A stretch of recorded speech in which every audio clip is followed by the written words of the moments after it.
Hi, John Wakefield for Tucson Crystal and China Repair. We're a division of Artistry and Glass, and we've been in business since 1986 in Midtown Tucson.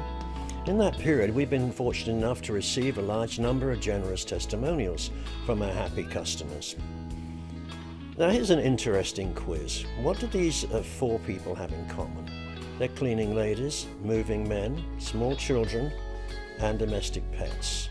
And the answer is, these are the chief culprits for most breakages of glass and crystal around the home. More important even than earthquakes and floods. At Artistry and Glass, Tucson China and Crystal Repair, we repair crystal, glassware, serveware, examples of Swarovski crystal figurines, art glass vases, depression glass, cut crystal, china and porcelain figurines, art pottery, serveware. Serveware, it's important to notice, is only suitable for being display pieces. You cannot use it after it's repaired. We repair ivory, jade, wooden masks. We do gold leafing, enamel work. We repair dolls, tiles, clock faces. We repair marble, stone, jade. We repair all sorts of art glass, including stained, leaded and beveled glass. And we also repair etched glass and decorative mirrors, and finally Tiffany lamps, bent glass lampshades, and all sorts of art glass lamps. Now here's some examples of the work that we've done. This first one is a large statue donated to the medical center in Scottsdale. It was busted on installation. Very important to get this thing fixed. Here's a small, exquisite Iranian or Persian perfume bottle with gilded painting that we invisibly restored. And the next one here is a Limoges chocolate pot with a beautiful organic handle that we completely fabricated and replaced. Here is a more prosaic item, a planter made of terracotta, which was of particular sentimental value to the customer. And here's a very typical example of Lladro repair. These are rather top heavy and very often get broken, losing their heads and their arms. Here's a third example of a type of gilding that we do. We actually created this Tutankhamun face mask, including the jeweled necklace using stained glass. And here's a Mexican bug pot, a beautiful piece of folk art with mantis and butterflies and beetles. Now, one way to protect your crystal and glassware is by using glass display cases. And this example is a commercial one where we made cases for the famous Cricklework jewelry store on Congress in downtown Tucson.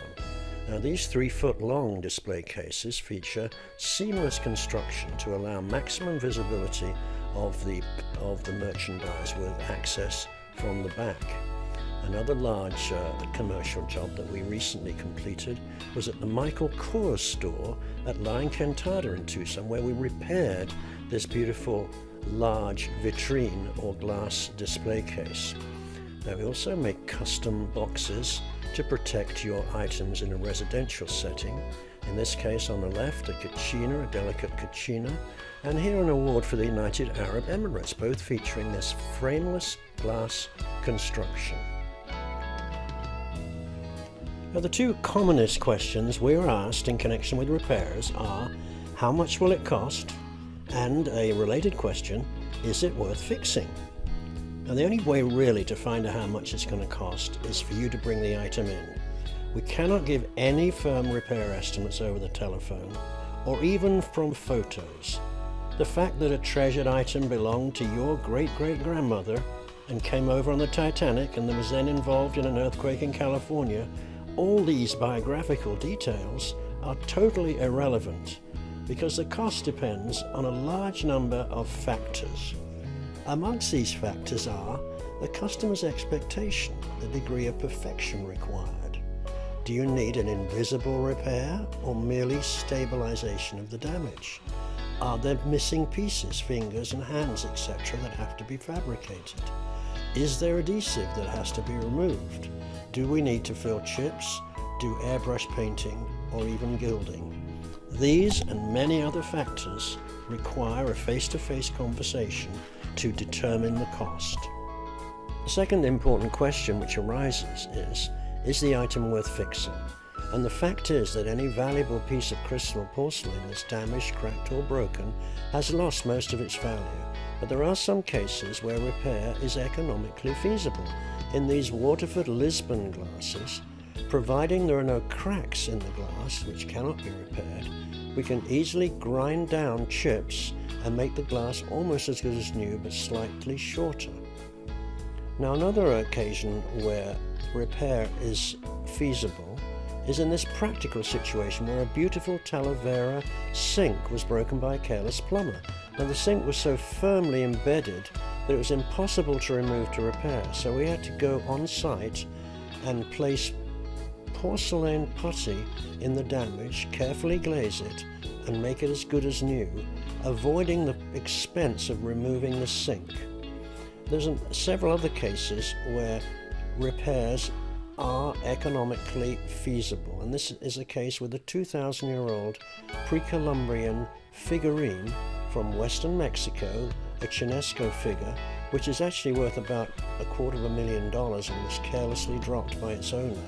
Now, by restoring this, we restore most of the value. There are very few figurines of this age which had not got some damage. There's a picture on the right showing the return of the figurine in the back of a vehicle. Now, another example where repairs are feasible is where sentimental value is concerned. This Chinese ginger jar was not intrinsically expensive, but was owned by the widow of the famous General Loris Norstad, Supreme Allied Commander of NATO. So the great sentimental value of this item made it very well worthwhile repairing. But the answer of whether it's worth fixing depends really on how much sentiment is attached to it. When someone breaks something valuable, there is such a degree of remorse and regret that it's a great value to have it fixed. So come to Tucson Crystal and China Repair, bring your items in, call 520-320-0104, or come to our website, TucsonCrystalAndChinaRepair.com, for more information.